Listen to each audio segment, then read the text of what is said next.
Jadi kemarin kami mendapat laporan dari Ketua Tim Satgas di ID ya, di PBID, dari Prof. Jubairi bahwa memang ini ngambil sampel di Jakarta. Kawan-kawan di Jakarta itu rumah sakit sudah menyampaikan bahwa itu sudah penuh yang di rumah sakit rujukan yang biasa menangani COVID.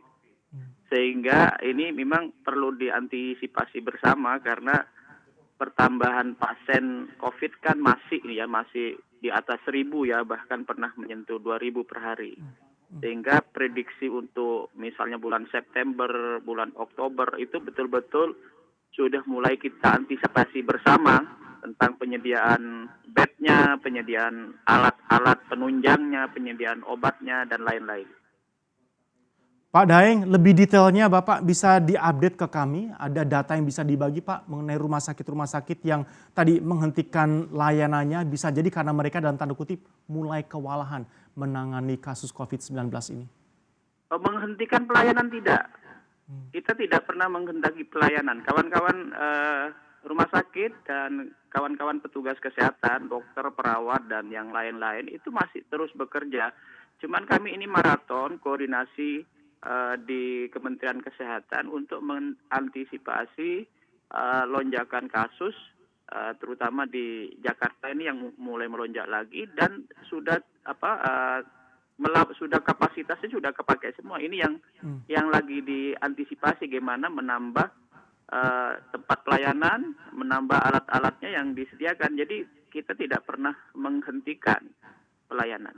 Baik, ini harus kita garis bawahi, tidak ada rumah sakit yang menghentikan pelayanan sama sekali. Tapi tadi dalam artian membludak atau sudah overwhelm ini berapa persentasenya Pak? Rumah sakit yang benar-benar sudah full dalam artian tidak bisa menangani pasien lagi inap di sana.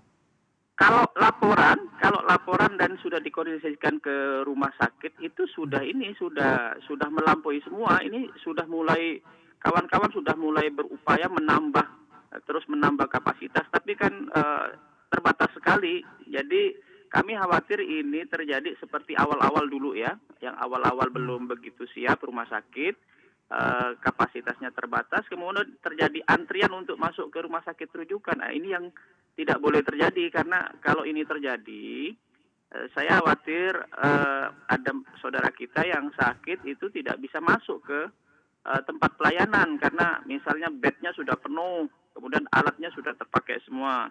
Nah, ini harus ada strategi rumah sakit yang misalnya masih belum melayani, kita dorong pemerintah yang mendorong untuk ditunjuk untuk melayani. Kalau ada kekurangan fasilitas, itu ditambah fasilitasnya. Ada rumah sakit yang sudah berjalan, kapasitasnya masih bisa ditambah, itu sebaiknya kita bantu bersama-sama karena penyediaan fasilitas itu mungkin tidak bisa secepat yang bisa dilakukan sendiri rumah sakit. Pasti pemerintah harus bantu. Pak Daeng, diulang sekali lagi untuk pemahaman bagi kami semua Pak. Menambah kapasitas ini pengertiannya, definisinya seperti apa Pak? Menambah bed atau mungkin menambah jumlah rumah sakit rujukan? Kalau kita berbicara mengenai fasilitas dan sebagainya tadi. Satu, memang menambah jumlah rumah sakitnya. Kalau masih ada rumah sakit yang belum menangani, itu Satgas atau pemerintah itu menunjuk rumah sakit itu untuk melayani. Konsekuensinya kemudian karena ditunjuk, maka kalau dia kekurangan fasilitasnya, kekurangan bednya, kekurangan alatnya itu dibantu. Itu yang pertama. Yang kedua, strateginya yang sudah melayani kan ada yang sudah melayani nih. Ya. Tetapi masih bisa, misalnya masih ada ruangan yang bisa dipakai, ya, yang bisa dipakai untuk perawatan misalnya. Itu dibantu untuk ruangan itu disediakan. Kemudian kalau bednya tidak ada, dibantu bednya. Kalau alatnya belum ada, dikasih alatnya. Jadi dua strategi kalau menurut saya.